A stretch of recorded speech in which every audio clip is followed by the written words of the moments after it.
Good evening. In the past few minutes, Kensington Palace has confirmed the Princess of Wales will attend the King's birthday parade in London tomorrow.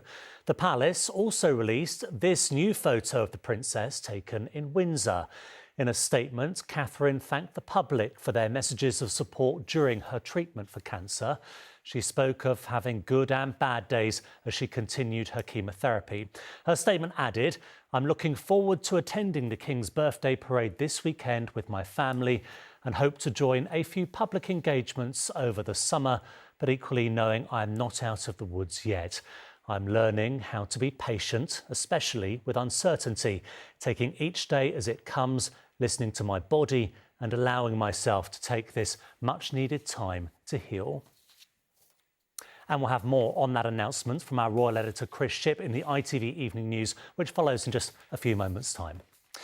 Next tonight, though, a mother wrongly arrested for fare evasion in front of her young son says she felt embarrassed and humiliated and accused the officer of acting with contempt. Today, PC Perry Lathwood was punished with a £1,500 fine for restraining and handcuffing Jocelyn Agangibang, leaving her bruised. A judge said the officer overreacted and inflamed the situation. Here's Helen Keenan. She is shouting, "Get off me, I have done nothing wrong." The police officer who grabbed, bruised and wrongly arrested Jocelyn Agangibang in Croydon for bus fare evasion, all in front of her young son. She tries to protest her innocence while a crowd gathers and begins filming. She is finally de-arrested when they realise she has actually paid. Met Police Officer Perry Lathwood, seen here with the silver tie, was found guilty of assault and arrived at Westminster Magistrates Court today for his sentencing. A victim impact statement was read in court today for Jocelyn Agangibang, where she described the whole incident as deeply humiliating and embarrassing, and that she had been spoken to in a derogatory way, that her son looks to her as a protector, that on this occasion she couldn't protect herself. Deputy Senior District Judge Tan Ikram found there were not reasonable grounds for arrest and on sentencing today said, "In my judgment, the officer crossed the line and got it wrong. It was not through bad faith. He faced a passenger who I have previously described as difficult and challenging, but in my judgment, he made a momentary error of judgment, as it were, in the heat of the moment." Are you going to appeal? He was fined £1,500 for the assault. Leaving court today, the officer refused to answer if he would appeal the judgment, while Jocelyn and her son say they are questioning their confidence in the police service. Helen Keenan, ITV News. People living on a housing estate plagued with mould and flooding from broken pipes have accused the council of dragging its feet as they wait for compensation. Built in the 1930s, Kensal House is a unique Grade 2 listed building which even has its own theatre. The council says its listed status makes some repairs difficult, but residents have simply had enough, as Carolyn Sim reports.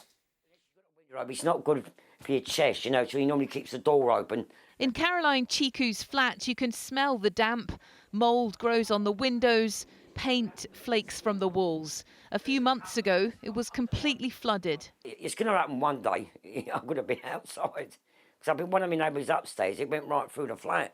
How long has this been going on? About 6, 7 years, I think. About at least 6. I've been here, 8 years. And it started about a year or so later. On the bottom floor of the Grade 2 listed building she lives in, there's a theatre.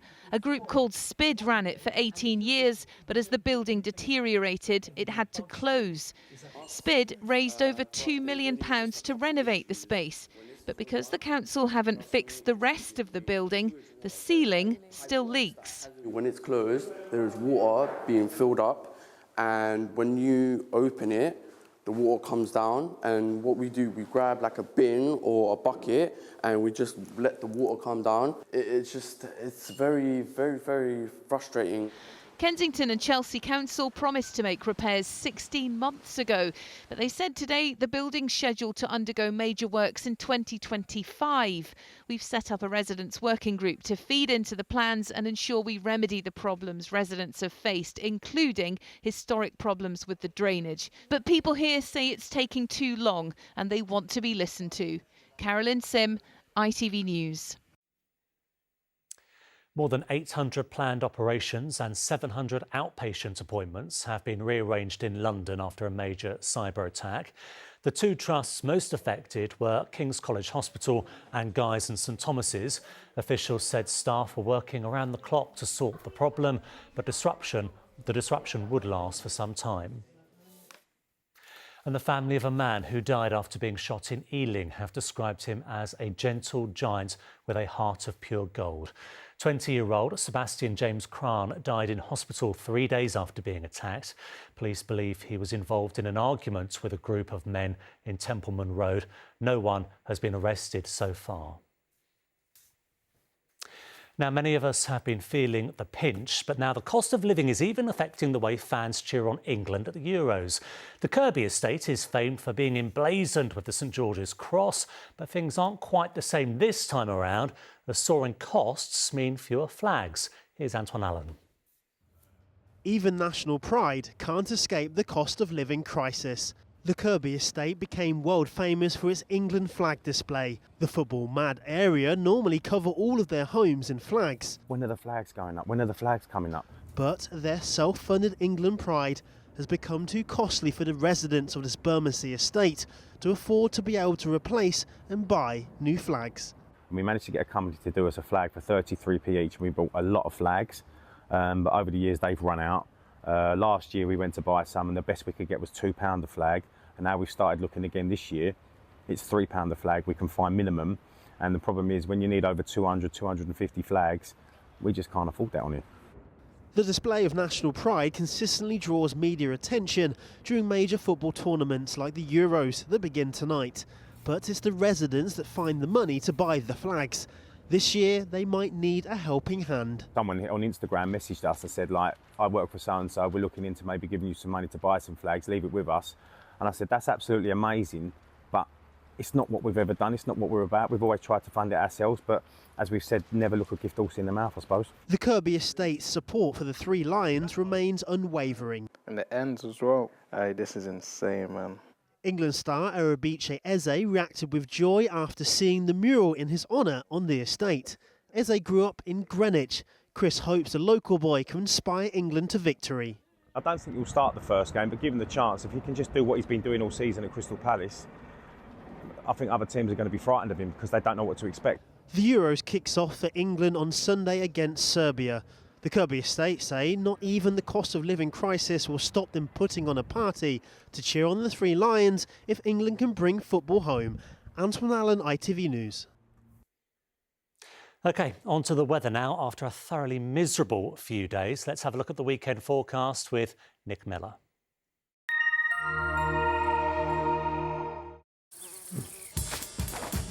Whatever the weather, it always feels like home. Vaillant Heat Pumps and Boilers sponsor ITV London Weekend Weather.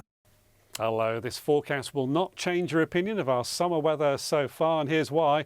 Look at this, low pressure right across the UK, right the way through the weekend. We will continue to dodge the downpours out there, perhaps fewer by the time we get to Sunday, though there will still be showers around.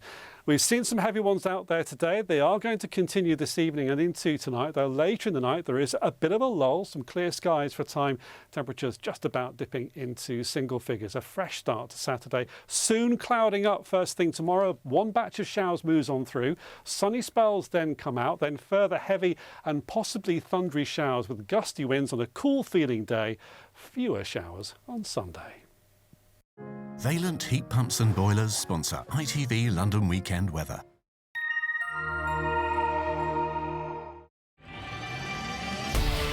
Hello, summer. Piri sponsors ITV Pollen Count. Pollen levels have been dampened a little by the rain that we've seen and the showers around at the moment, but with fewer showers on Sunday and a mainly dry Monday to come, we will be high once again. In a few minutes' time, Charlene will be here with the ITV Evening News and more on that announcement from Kensington Palace. But for now, from the London team, thank you for watching. Have a lovely weekend.